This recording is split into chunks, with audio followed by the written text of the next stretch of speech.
t'es belle, t'es belle, oui t'es belle. Oh voilà, oh voilà, oh oui. Attention, non, non, non, non. Attention.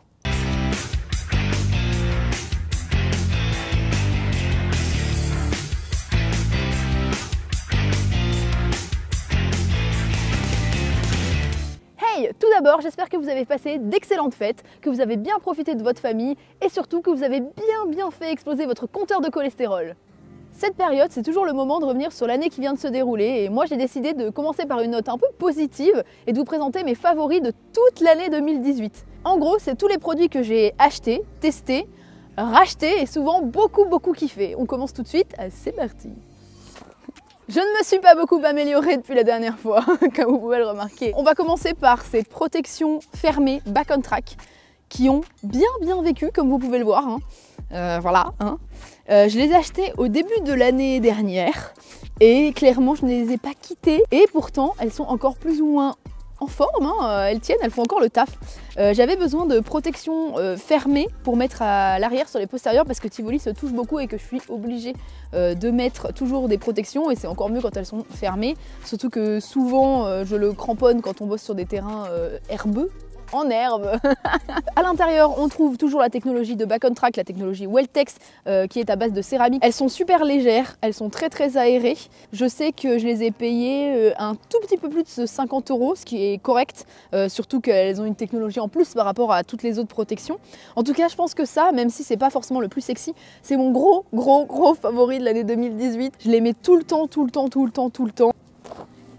Mon deuxième gros favori, pareil, vous pouvez en attester dans plusieurs vidéos, je le mets tout le temps, mais littéralement tout le temps, c'est mon pantalon Equitem. Ce qui m'avait attiré à la base, c'était les petits strass sur les fesses et le fait qu'il coupe vraiment bien, qu'il soit vraiment bien coupé et sa matière, c'est vraiment les nouvelles matières très fines, très élastiques qu'on sent pas, clairement on a l'impression d'être en pyjama. Et il a aussi l'intérieur des genoux en silicone. Ce que j'apprécie dans ce pantalon, c'est qu'il est vraiment bien coupé et que j'ai l'impression qu'il est un peu galbant. J'aime bien, j'ai l'impression qu'il te remonte un peu le boule. Les strass abîment pas du tout la selle et surtout ils tiennent super bien. Je le mets tout le temps, mais vraiment littéralement tout le temps depuis 1 an et il n'y a aucun strass qui est parti, genre aucun. Il y a des petites coutures bleu, blanc, enfin blanc et rouge. Mais c'est assez discret. Moi cette année je me suis dit j'avais envie de tester des pantalons un petit peu plus chers pour voir si vraiment on voyait une différence, du Horse Pilote, du Cavalleria, Toscana, etc. Et honnêtement celui-là les vaut assez largement pour un prix qui est pratiquement moitié prix parce que je l'ai payé moins de 150 €, il me semble que c'était 120 €, quelque chose comme ça. Equitem c'est vraiment une marque qui ne cesse pas de se développer et là surtout leur dernière collection elle est vraiment super jolie, de plus en plus technique et les prix restent toujours abordables donc c'est vraiment appréciable et en tout cas ce pantalon je l'aime beaucoup. Attention, ça va être périlleux.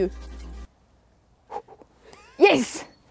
Mon troisième produit favori, c'est pas quelque chose qui concerne l'équitation parce que j'ai choisi de vous présenter tous mes favoris et tout mon best-of de l'année 2018. Donc c'est ce petit produit de chez Sanoflore. Donc c'est l'essence Magnifica concentré botanique purifiant perfecteur de peau, haute concentration en huiles essentielles bio, 100% extrait botanique. Sanoflore c'est une marque que j'aime beaucoup pour ma peau parce que c'est principalement des produits bio ou en tout cas très naturels qui utilisent un maximum du coup d'huile essentielle. Donc ça c'est une huile sèche et pas un sérum comme on pourrait le croire grâce à son packaging. Donc on ne l'applique pas sous une crème, sinon on va ressembler à une poêle qui vient de faire frire du saumon. Moi en tout cas je l'applique le soir avant de dormir. Il est plutôt là pour purifier, pour resserrer les pores, tout ça, donc c'est plutôt mon problème. Pareil si vous avez des petits boutons ou ce genre de choses, des points noirs, c'est l'instant sexy, voilà. C'est une huile sèche, donc si vous connaissez, c'est un petit peu le même principe que l'huile prodigieuse, Sénux ou ce genre de produit. Ça n'a pas un fini gras, on sent juste que ça hydrate et ça reste bien sur la peau, mais ça colle pas, enfin c'est vraiment agréable. Donc il y a des huiles essentielles de clou de girofle, mélisse, citronnelle, romarin, thym, origan, sarriette des montagnes, et aussi de l'huile de jojoba, etc. Plein de produits. En tout cas toute cette gamme de chez Sanoflore, la gamme Magnifica est vraiment trop bien, je suis prête. Je tenais absolument, c'était très important pour moi, ça me tenait vraiment à cœur de présenter cet ensemble dans mes favoris de l'année 2018 parce que je pense que c'est mon meilleur achat. Donc c'est un sublimissime, non dirais-je, extraordinaire ensemble vert. J'ai acheté le tapis chez Decathlon parce que oui, Decathlon distribue des fois du Equitem et je me suis empressée d'aller acheter le bonnet qui va avec chez Pad. Donc c'est un merveilleux tapis coupe sport comme vous pouvez le voir. À l'intérieur, c'est du nid d'abeille. Voilà. Avec un petit liseré effet faux cuir blanc qui ressort magnifiquement bien sur cette teinte divine. À partir du moment où je l'ai acheté, tout le monde me dit qu'il est affreux, tout le monde le déteste, tout le monde me dit qu'il est immonde, tout le monde me fait des réflexions parce que tout le monde trouve ça affreux. J'en ai rien à foutre. Est-ce que vous vous rappelez, comme c'était grave à la mode, le vert pistache en 2006, sur le forum de la FFE, tout le monde mettait son ensemble pistache. Et je me rappelle, c'était pistache chocolat, la couleur qui allait ensemble, c'était affreux. Donc rappelez-vous de ça, vous les gens qui critiquaient ce tapis. Vous aimiez la pistache? Et ben ça c'est du tapis vert herbe. En vrai, ce bonnet, pour la blague, je l'ai payé 10 €. Donc franchement, ça valait le coup.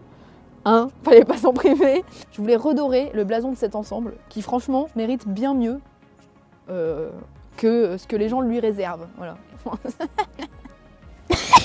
Ce bridon qui s'appelle Rockhampton, qui m'a coûté la modique somme de 89,90 €, que j'ai acheté chez Kramer. Donc je vous explique, c'est un petit peu compliqué. Attention, accrochez-vous. J'avais donc une bride pour faire du dressage et je voulais dérouler mes reprises de dressage en filet. Or, j'avais une selle de dressage noire et j'avais qu'un filet marron, donc il me fallait un filet noir pour aller avec ma selle noire de dressage. Donc j'ai acheté ce filet noir qui a une muserolle effet bride, mais qui n'est pas une bride. Voilà. Il a un pad pour protéger, parce que c'est comme toutes les muserolles pullback. Il a un frontal avec des strass, mais pas trop kitsch. Pour une fois, et surtout une tétière anatomique un peu large, donc il est vraiment bien, le cuir est de bonne qualité, je l'ai pas graissé encore donc il est un peu dur, mais franchement j'ai vraiment rien à dire. J'ai acheté les rennes avec, j'ai acheté des rennes en corde parce que je fais partie de ces 3% de la population qui adore les rennes en corde. Yes! J'ai tenu à vous parler de ce livre qui m'a beaucoup marqué cette année, que j'aime particulièrement.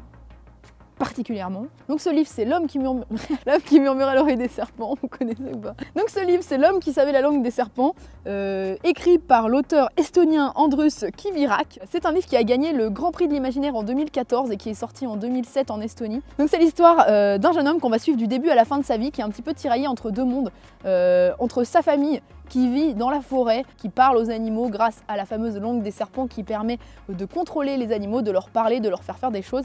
Vraiment un peuple qui croit en tout ce qui est divinité, de la forêt, de la nature, qui est très proche de la nature.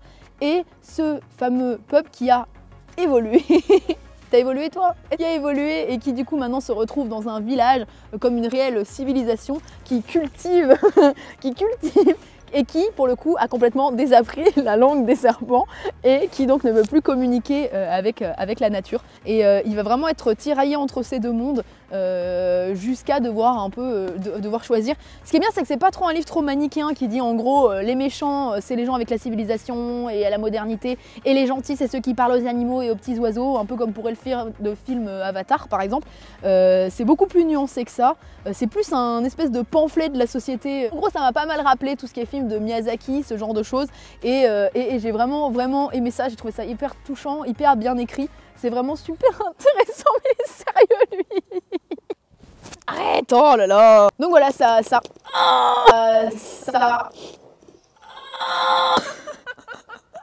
J'ai vu. T'es trop mignon. Donc voilà, si vous aimez lire, et vous devez lire. Même si vous n'aimez pas ça, vous devez lire. Ok, il est un petit peu gros, mais franchement, ça se lit vraiment vite. C'est vraiment super intéressant et voilà. Donc vous devez lire ce livre, il est trop bien. Pour revenir à l'équitation, mon autre favori, c'est cet amortisseur GT Concept que j'ai acheté à la mode cette année. J'avais déjà un amortisseur GT Concept, le Wellington, il me semble, celui avec la gouttière, que j'aimais beaucoup, mais je l'ai passé à Rock. C'est leur dernier, donc c'est le modèle Cork. Ce que j'aime bien chez lui, c'est qu'il a un trou pour le garrot. Il y a une gouttière, ce qui est très important sur les amortisseurs, qui est quand même assez prononcé. Il y a toujours la technologie de GT Concept qui permet de bien répartir les pressions tout en restant léger et en se remettant vraiment à sa place et en tenant vraiment dans le temps du coup. C'est vraiment une matière qui se déforme pas du tout.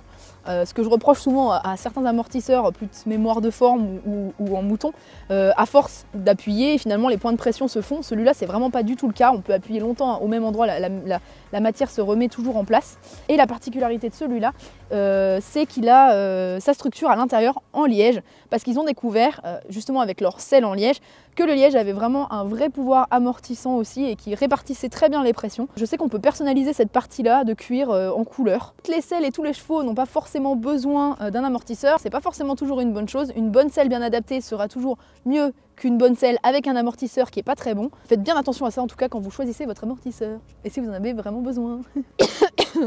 Oh, qu'est-ce que c'est ça? Qu'est-ce que c'est, Nouba? Mon petit produit magique de l'année 2018, c'est celui-là. C'est une huile bio, mais qui ressemble plus à une crème en vrai quand on regarde l'application de chez Léovette. Je sais pas trop comment ça se dit, que j'ai acheté chez Decathlon. Donc c'est une lotion à appliquer sur les crins ou sur la robe quand les cheveux se grattent en cas de dermite estivale par exemple. Et ça marche vraiment bien, donc il m'a suffi de lui en mettre une ou deux fois et à chaque fois il arrête de se gratter la queue, les crins se remettent, ça permet vraiment de reconstruire le crin. C'est un produit qui est à base de soufre et de plusieurs huiles essentielles, huile de carotte, huile de calendula, huile de millepertuis. C'est ça. Voilà, ça sent bon, c'est vraiment un bon produit qui pour le coup, en tout cas chez moi, a été très efficace. Voilà! Ce sont mes bottes que j'aime d'amour. Elles sont toutes simples, elles sont noires, mais elles sont vraiment trop bien. On est trop bien dedans. Donc celles-ci, ce sont des Sergio Grasso. Je pensais que c'était une marque qui était vraiment chère, qu'en gros on trouvait des bottes que à partir de 600 € dans cette marque-là. Et celle-ci, c'est en fait leur entrée de gamme.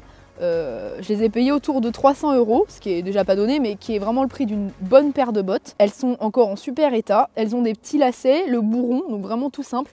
Ce qui m'a un petit peu fait tiquer au début, je savais pas trop si c'était bien ou pas, et finalement c'est vraiment pas mal, c'est l'intérieur, qui est dans une espèce de matière un peu grippante, c'est une espèce de plastique à l'intérieur. J'ai l'impression que je trouvais que ça faisait un petit peu cheap en fait au départ.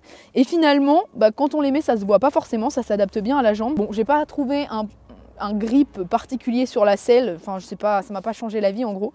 Mais en tout cas, ça permet vraiment qu'elle s'abîme pas à l'intérieur, et ça c'est vrai. On connaît tous la botte qui commence à s'user à l'intérieur ou qui perd sa couleur ou qui change de couleur à l'intérieur. Et là pour le coup, je les mets tous les jours et elles sont nickel à l'intérieur. Ils vendent cette marque chez Pad, donc vous pouvez aller les essayer chez eux. Et honnêtement, pour avoir essayé plein de marques là-bas, c'était de loin dans celles dans lesquelles je me sentais le mieux. En dessous, il y a la technologie Vibram que vous pouvez remarquer avec le petit logo jaune. On voit cette technologie beaucoup sur les chaussures de montagne ou les chaussures de marche en général. C'est une technologie qui permet d'être très agrippante, donc de ne pas glisser dans votre écurie quand il fait très froid ou qu'il a plu. Enfin bon bref, donc voilà, elles sont vraiment très bien. Et enfin mon dernier méga favori de l'année 2018, c'est l'obstacle Georgette Mag. L'obstacle Georgette Mag, c'est un obstacle avec deux magnifiques licornes à nos couleurs qu'on a du coup mis pour la première fois sur la piste du Paris Eiffel Jumping en juillet 2018. C'était vraiment trop cool. D'ailleurs la petite anecdote, c'est que la première personne qui l'a sauté, vraiment il a été placé dans la première épreuve et le premier partant de la première épreuve c'était Guillaume Canet. Donc vraiment la première personne à avoir sauté l'obstacle Georgette, c'était Guillaume Canet. Donc ça vraiment, ça fait un petit truc, c'était vraiment rigolo. C'est un obstacle qui maintenant se trouve toute l'année au Mans, au Boullery Jump, donc vous pouvez le voir là-bas. Si vous l'avez pas vu encore, courez le voir, notre obstacle. Donc si vous le voyez, ou encore mieux que vous l'avez sauté, n'oubliez pas de prendre une photo et de nous l'envoyer, on veut voir ça. Donc voilà, c'est tout pour mon best-of de l'année 2018. J'espère qu'elle a été aussi bonne pour vous que pour moi. En attendant que 2019 vous réserve plein de bonnes surprises, de victoires, de podiums, de tout plein de choses merveilleuses. N'oubliez pas de toujours garder le dos droit et les talons descendus, ça n'a toujours pas changé. Salut!